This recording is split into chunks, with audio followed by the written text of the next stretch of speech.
C'est un terrible lézard pour la plupart des gens à avoir. D'accord, d'accord, d'accord. Je ne voulais pas t'offenser.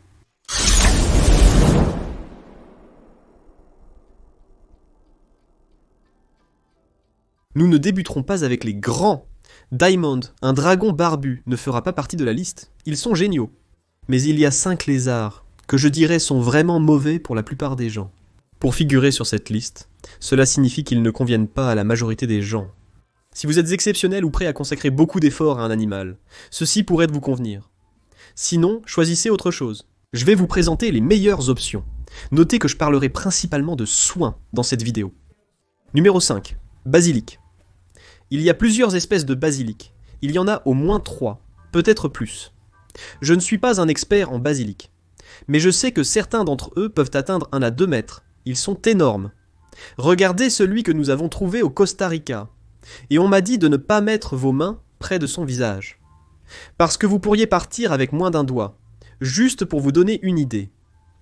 Maintenant, ils ne sont pas des animaux dangereux, par tous les moyens. Ils ne veulent pas vous blesser. La raison est qu'ils sont grands, et qu'ils ont besoin de beaucoup. Ils sont tellement exigeants. Ces choses ont besoin de hauteur parce qu'elles aiment être au-dessus de l'eau, ce qui signifie qu'elles ont aussi besoin d'eau. Cela donne un peu le jeu. Nous parlons d'eau au fond, et vous avez besoin de nombreuses branches de 4 pieds. Où allez-vous garder cela? Vous allez avoir besoin d'un enclos comme celui-ci juste pour cet animal. C'est un enclos de 8 pieds, sur 6 pieds de haut, sur 4 pieds de profondeur, d'accord? Cette pièce est la moitié de la taille de ma chambre d'enfant. C'est l'espace nécessaire pour garder un de ces animaux. Il y a donc quelques options. Si vous voulez quelque chose de vraiment cool, peut-être un peu plus petit mais moins exigeant, je recommanderais un dragon à collerette. Ils sont incroyables. En fait, laissez-moi vous en chercher un. Je ne sais pas pourquoi je n'ai pas commencé avec vous. Mais en tout cas, voici Tilly la Freely, le dragon à collerette. Belle collerette. Il existe différentes options selon que vous préférez un Indonésien comme celui-ci ou un Australien. Mais si vous voulez un animal qui est, je veux dire, il est toujours un peu plus petit, mais il est juste unique. Et la chose avec les basilics, c'est qu'ils ont un look unique. Voilà pourquoi les dragons à collerette sont si appréciés. Ils sont uniques en leur genre. Je veux dire, c'est un lézard de taille respectable. De la taille d'un dragon barbu, à moins que vous n'en obteniez un Australien. Les Australiens deviennent plus grands et plus rouges. J'ai quelques bébés que je n'ai pas vraiment montrés sur la chaîne encore qui deviendront grands comme ça et ils sont encore assez exigeants. Les caméléons ont besoin d'un grand espace en hauteur, mangent beaucoup d'insectes et sont exigeants. Cependant, ils n'ont pas besoin d'un point d'eau et sont généralement plus faciles à apprivoiser et à manipuler. Ce texte m'est venu naturellement, sans effort de ma part.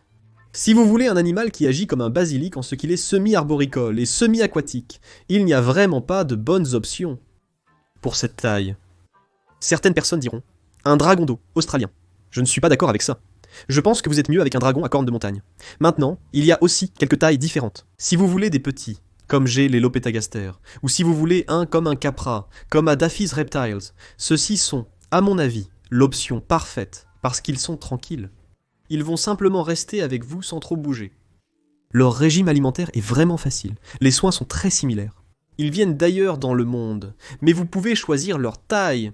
Ils sont semi-arboricoles et semi-aquatiques. Selon moi, c'est beaucoup plus simple de s'occuper d'animaux en captivité, car ils sont plus faciles à trouver dans les élevages. Assez faciles, mais pas super faciles. Les basilics ne sont pas pour tout le monde. Numéro 4, les lézards perlés et les monstres de Gila.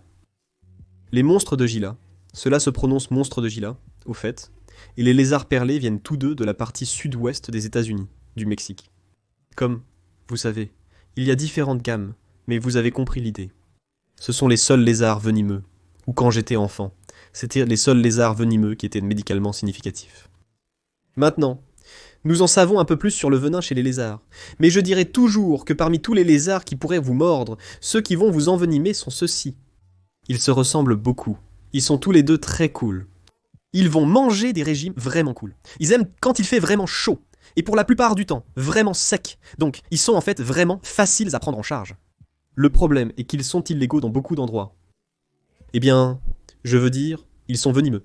Donc vous n'allez pas vouloir les manipuler ou les manipuler librement, bien que certaines personnes le fassent, je comprends.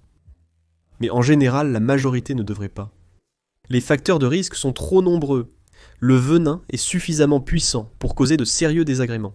Se faire mordre par un ne vous tuera pas, mais ce serait vraiment désagréable. Si vous voulez un animal du désert, de taille similaire et au régime alimentaire intéressant, optez pour un Euromastix. C'est une autre aventure où vous choisissez votre propre taille. Les Euromastix égyptiens sont des lézards impressionnants, atteignant jusqu'à 1 mètre de long. Ils ne sont pas aussi jolis qu'un ornate ou un saharien. Les sahariens sont très faciles à trouver et vraiment bon marché. Prenez-en un rouge, un jaune, peu importe. De toute façon, ils viennent de la région du Moyen-Orient. Dans cette région, il y a beaucoup d'espèces différentes. Ce sont certains des animaux les plus beaux, surtout ces ornés. Ils sont végétariens, donc herbivores. Ils peuvent manger un insecte ici ou là. Mais j'en ai eu un pendant un moment. Ce n'était pas pour moi. Ils ne me conviennent pas. Ils manquent de dynamisme. Je pense que c'est un animal parfait. Si vous voulez un carnivore avec les mêmes paramètres de soins, vous devriez peut-être vous procurer un moniteur Aki. Les Akis sont vraiment cool aussi. Évidemment, ce n'est pas un reptile pour débutants, je dirais, mais en termes de moniteur, il n'y a pas beaucoup mieux qu'un Aki. Et ils ont ce, vous savez, débat autour d'eux, où vous savez, le jury est toujours en délibération. Les uromastyx sont une sorte de venin, mais il est inoffensif pour l'homme. Les uromastyx et les acus sont des animaux plutôt sympas. Aucun d'eux n'est aussi cool à mon avis que les lézards à perles ou les monstres de Gila, mais ils sont certainement mieux pour la plupart des gens quand il s'agit d'avoir un lézard domestique. Troisièmement, un sujet inédit sur la chaîne. Désolé, mes mains sont très sèches. Je me sens comme un chirurgien. Je les lave tellement. Les enfants, je vous le dis. Les gecko-moufettes. Je n'ai jamais parlé d'eux sur la chaîne auparavant. Il y a une raison pour laquelle ils sont apparus. Les gecko-moufettes, originaires d'Asie du Sud-Est, sont des créatures étranges. Les gecko-moufettes sont des animaux arboricoles cool, avec une mouffetée sur le dos, leur donnant une coolitude unique. Donc ils sont vraiment cool. Ils ne sont pas si difficiles, mais le problème est là qu'ils sont presque toujours trouvés non captifs. Capturés, à l'état sauvage. Je n'apprécie pas cela pour diverses raisons. J'ai beaucoup insisté là-dessus auparavant, donc je vais rester bref cette fois. Pour en voir plus, cliquez sur la vidéo dans le coin à propos de Wildcott. Je ne les aime pas. Je passerai pour un hypocrite dans quelques mois. Abonnez-vous si vous voulez suivre. Appelez-moi comme vous voulez, ce ne sont pas des captifs. Ils ne sont souvent pas vraiment manipulables. Ils sont nerveux. Les poissons importés arrivent avec beaucoup de parasites et ne survivent pas longtemps.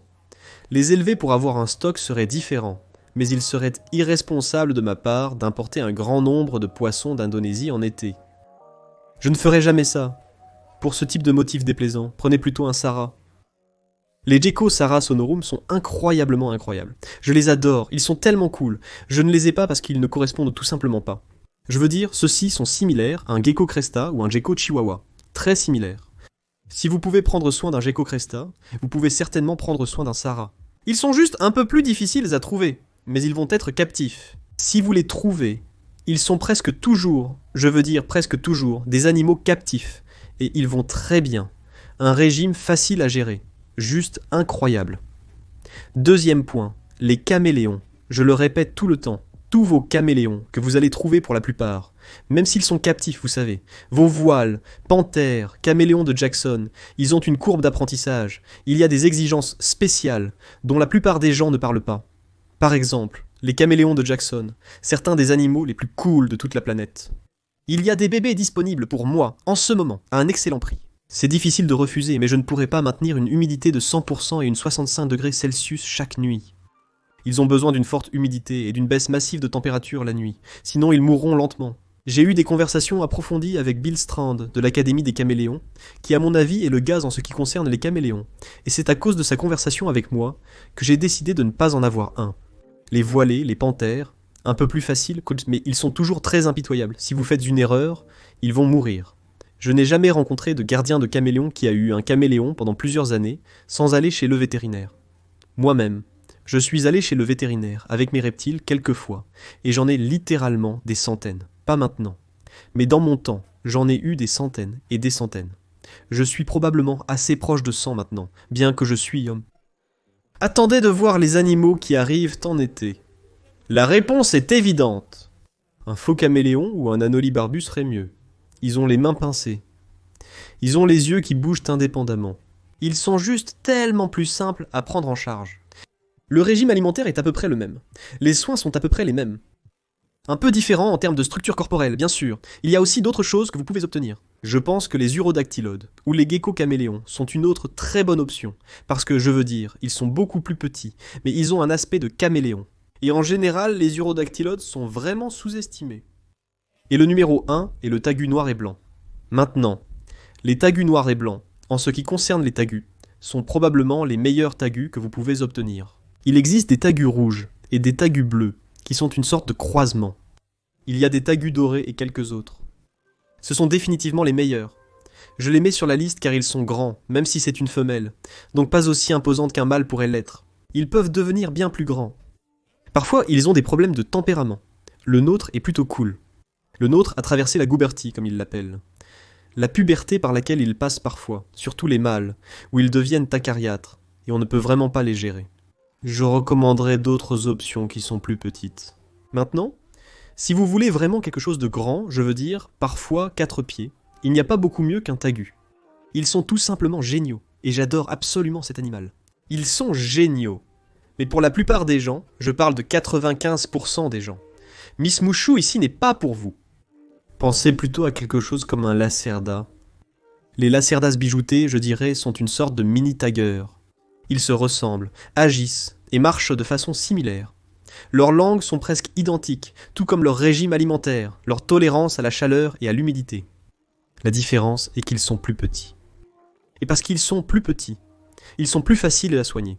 Ils sont beaucoup moins chers à soigner aussi, et ils sont moins chers à acheter. Tout chez eux et ça sera juste un peu plus facile. Maintenant, avec cela à l'esprit, j'avais un lacerda puis j'ai eu un tagu. Alors pourquoi ai-je fait cela si les tagus sont tellement pires? Ils ne le sont pas. Pour la plupart, ils sont pires. En 2019, quand j'ai eu mon lacerda, je n'ai pas pris de tagu car je n'étais pas encore prêt. Je n'étais pas prêt pour Mouchou jusqu'à environ 2021, et j'étais prêt pour un bébé, et je voulais qu'il grandisse. Je n'étais pas prêt pour un grand animal comme celui-ci.